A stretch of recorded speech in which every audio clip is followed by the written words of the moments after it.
Hi guys!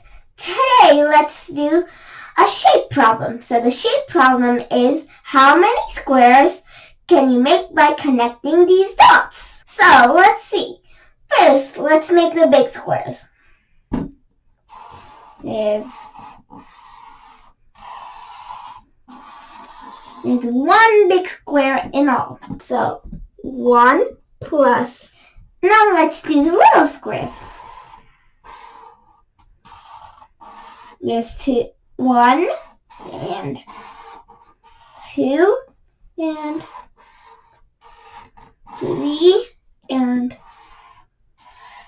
4.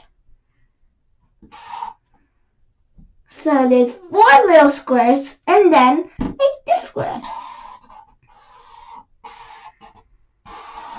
This is more like a diamond.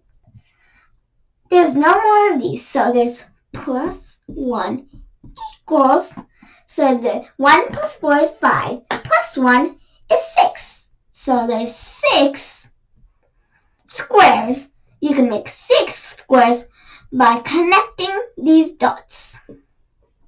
Let's see more videos like this and subscribe to our channel.